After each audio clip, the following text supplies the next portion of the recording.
Good day mga ka-sports natin dyan. Kurashiki Ablaze Team Japan, susubukin nilang depensahan ang kanilang title pagdating sa PBL Invitational Conference, kung saan nauna naman ditong umatras ang nasabi nating team ng PLDT sa kadahilanan nga na marami silang mga players na injured sa ngayon at nagpapagaling pa nga sila para nga sa paghahanda nila sa next conference. Kung kaya hindi mo na makakalahok ngayon ang ating paboritong team na PLDT. Bagamat sa pag-atras nga ng PLDT High Speed Hitters ay napaatras nga rin dito ang Akari Chargers na isa nga sa sinasabi ng karamihan na malakas na team sa ngayon. Ang naging rason rin ng Akari Chargers katulad ng naging rason ng PLDT, kung saan mayroon rin daw silang mga star players na may injury, kung kaya hindi rin sila makakalahok sa ngayon sa PBL Invitational Conference at tinanggap naman niya ng pamunuan ng PBL. Subalit sa pag-atras ng PLDT at Akari, narito naman ang Farm Fresh Foxes ay inaccept nga nila ang hamon sa kanila ng pamunuan ng PBL, kung saan nga naimbitahan nga sila sa PBL Invitational at ngayon isa na nga sila sa team na makakasama ng Signal HD Spikers at hindi naman umatras ang Signal sa laban nga ngayon sa Invitational, kung saan ang kanilang sister team na PLDT ay umatras nga pero ang Signal tuloy ang laban. Makakasama nga rin nila ang isa sa mga malakas na team na wala rin atrasan kahit mga bench players ang mga naglalaro sa loob ng court, sapagkat wala nga si Phenom superstar Alyssa Valdez, wala pa rin ang ating Darna Barbie Queen Gemma Galanza at ang ating malakas na opposite hitter na si Tots Carlos. Ngunit sa kabila niyan, kahit wala nga ang kanilang mga star players, ay walang atrasan talaga pagdating sa nasabi nating Creamline Cool Smashers team. Ganon kakumpiyansa ang Creamline kahit sabihin natin ng mga bench players ang mga nasa loob ng court, ngunit palaban naman talaga kasi ang Good Vibes team. Makakasama rin nila ang Team Thailand, ang Escola. Narito na nga ang kanilang full schedules. Pero bago ang lahat, subscribe ka muna. Click ang ating notification bell para lagi kang updated sa lahat ng issue pagdating sa larangan sa volleyball. Susunod na!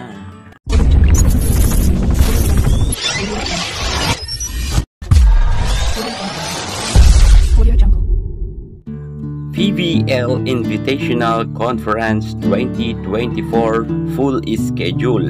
Mauuna na nga ditong maglaban ang dalawang team na dayo, ang Escola ng Thailand at ang defending champion na Kurashiki Ablaze. September 4 yan magaganap, 1 PM at gaganapin ito sa PhilSports Arena. Magandang bakbakan to dahil malakas nga ang Escola ng Thailand at malakas rin ang defending champion na Kurashiki Ablaze. At September 5 naman, 4 PM ang oras, magaganap naman ang bakbakan ng Farm Fresh Foxes kontra nga sa defending champion na Kurashiki Ablaze at magaganap rin yan sa PhilSports Arena. At pagkatapos naman ng kanilang laban, move tayo sa September 6. Mapapalaban muli ang Farm Fresh Foxes kontra naman sa Signal HD Spikers. At ang oras niyan, 4 PM at gaganapin naman ito sa Santa Rosa Sports Complex. At pagkatapos naman ng Farm Fresh Foxes at Signal HD Spikers, alas 6 naman, maglalaban naman ang Escola versus Creamline Cool Smashers at sa same rin silang locations, Santa Rosa Sports Complex. At pagkatapos niyan, September 7, pahinga muna at walang laban. Dumako naman tayo sa September 8, ang kanilang pagbabalik, Signal HD Spikers versus Escola naman ang maglalaban. Gaganapin naman to sa September 8, 4 p.m. sa Mall of Asia Arena. At September 8 pa rin, 6 p.m. naman, Creamline Cool Smashers versus Kurashiki Ablaze. Same location pa rin yan. Dumako naman tayo sa September 9, 4 p.m. ang maglalaban East Cola versus Farm Fresh Foxes. At sa Mall of Asia pa rin magaganap ito. At pagdako naman ng alas 6, maglalaban naman ang Signal HD Spikers kontra naman sa Creamline Cool Smashers. 6 p.m. yan mga ka-esports sa Mall of Asia pa rin. At magbabalik nga sila sa September 11. Ang schedule naman ng laban, Creamline Cool Smashers versus Farm Fresh Foxes. At magaganap naman to sa PhilSports Arena. At pagdako naman ng alas 6 ng gabi, Kurashiki Ablaze versus Signal HD Spikers. Sa PhilSports pa rin yan magaganap. At tuloy-tuloy na tayo. Kinaumagahan, September 12, maglalaban naman ang team na pasok sa 4 or top 4, rank number 4 versus number 3 ang maglalaban. At rank number 2 versus rank number 1 ang maglalaban. 4 p.m. and 6 p.m. pa rin ang schedule. September 12 at gaganapin naman to sa Smart Araneta Coliseum. Yan nga po yung apat. Kung sinong apat sa kanila makakapasok, yun ang maghaharap. Rank number 4 versus rank number 3, rank number 2 versus rank number 1. So mahigpit talaga ang labanan at maganda talaga yan.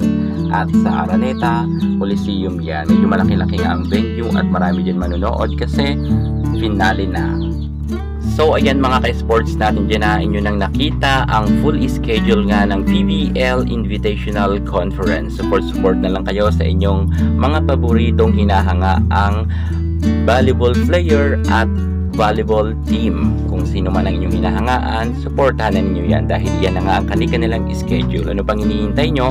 Maaga pa lang bumili na kayo ng ticket para maaga kayong hindi maubusan dahil nga malakas ang Invitational Conference dahil meron nga tayong dalawang guest players or guest team, ang East Cola at ang defending champion Kurashiki Ablaze. Good luck na lang sa lahat ng mga maglalaban-laban. Yan muna ang pinaka-latest natin sa mundo ng volleyball. At para hindi ka mahuli sa lahat ng issue pagdating sa larangan sa volleyball, subscribe na. Thank you so much. God bless.